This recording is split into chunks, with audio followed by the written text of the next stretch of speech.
The state of Georgia allegedly fires a pastor for his sermon notes, and the mayor of Houston demands the notes from sermons being preached in her city. I know. Check it out.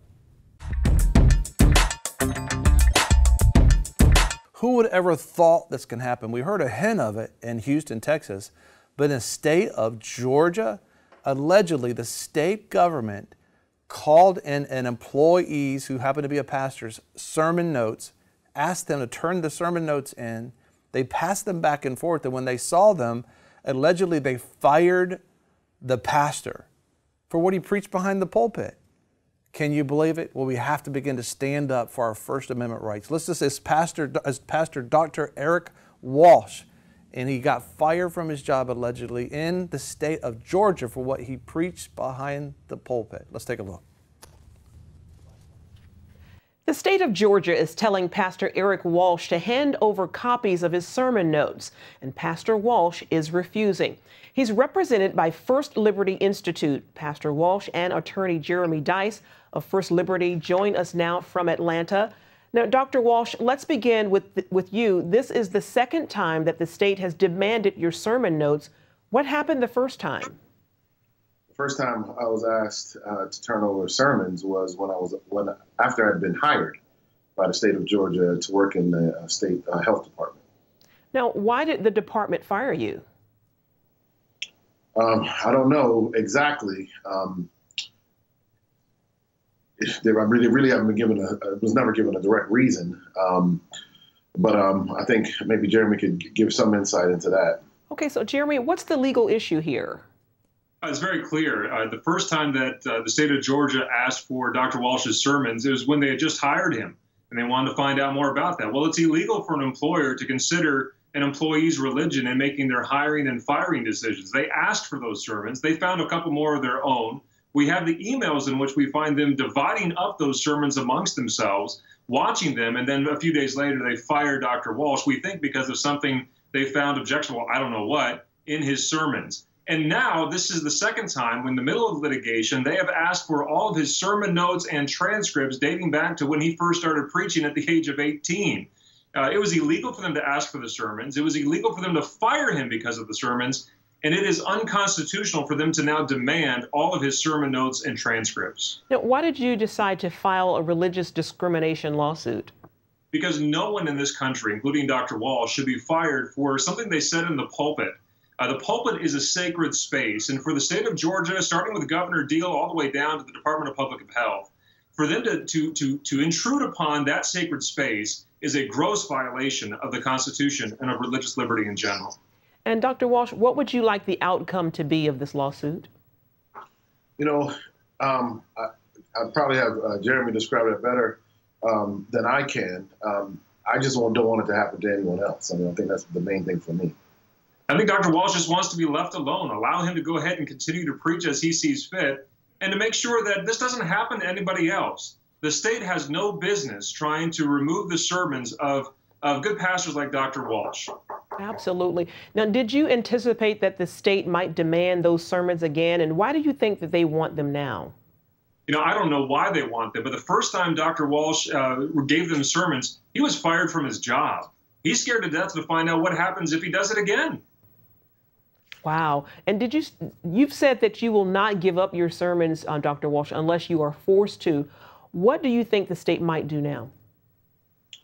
I honestly don't know. I hope that they'll just dismiss this case and settle it outright. There's no reason why Governor Deal and the Attorney General's office here in the state of Georgia needs to continue to push this issue any further. It was illegal for them to ask for his sermons. It was illegal for them to fire him because of his sermons. And it is absolutely unconstitutional to now demand that he provide more sermons to them. And Jeremy, is this something that we're seeing happening across the U.S. now? You know, not too long ago, this very thing happened in the state of Texas, if you recall, down in the city of Houston. There was just a city and a rogue mayor asking pastors there to provide sermons on a very small topic. Here, this is the entire state of Georgia, the state apparatus demanding that Dr. Walsh provide every sermon he's ever provided, all of the sermon notes he's ever scribbled, and to provide all the transcripts of the sermons. And keep in mind, the state of Georgia said, hey, we didn't fire him because of something he said in the sermon. It was something entirely different.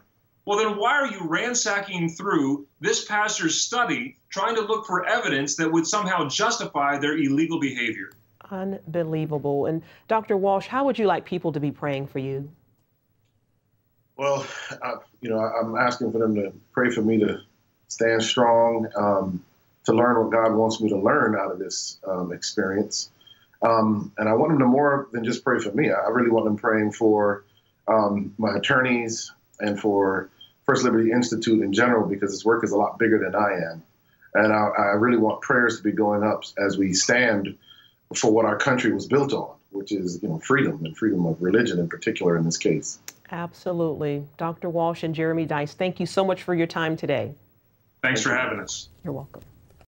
It's just amazing, and what a humble pastor Dr. Walsh is, that he's saying, I just pray for me that I can learn what God's trying to show me.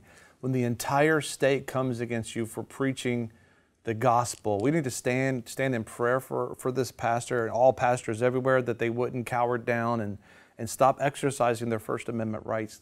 I want to remind you of the United States Constitution. America exists because God's allowed us, but also that we have the United States Constitution, which actually tells us very specifically there will be a Congress, there will be a Senate, there will be a House of Representatives, there will be an executive branch, there will be a judiciary branch. I mean, everything about our country is spelled out in the Constitution, including the First Amendment. And this is a violation of the First Amendment rights. If they fired him and judged him based on his religious beliefs and his faith on whether he can work for the state or not, it's a violation of the First Amendment rights. As a matter of fact, let's just look at the First Amendment rights and take a look at it. The First Amendment says, Congress shall make no law respecting an establishment of religion or prohibiting the free exercise thereof, or abridging the freedom of speech or of the press, of the right of the people to peacefully to assemble and to petition their government for redress of grievances. I mean, you just look at that. You cannot make any laws whatsoever concerning the church. The government can make no laws concerning the church. You definitely can't fire somebody for what they're preaching as they're exercising their First Amendment rights. We all need to pay attention. This is a threat against our constitutional right for every person, for all freedom throughout our country. And we need to pray for this pastor and realize that we will win by God's grace and according to the Constitution, for Liberty Counsel taking this to the courts. Thank you for watching VFN TV. If you like this video, give us a thumbs up. Also, if you want to see more videos like this, subscribe. A lot of people want to abide with the Lord, but they just don't have a plan to do it. You can request that plan today at iabide.org. Don't forget you can join us 24 hours a day, 7 days a week. Download our app and sign up for our newsletter, The Torch, at vfntv.com.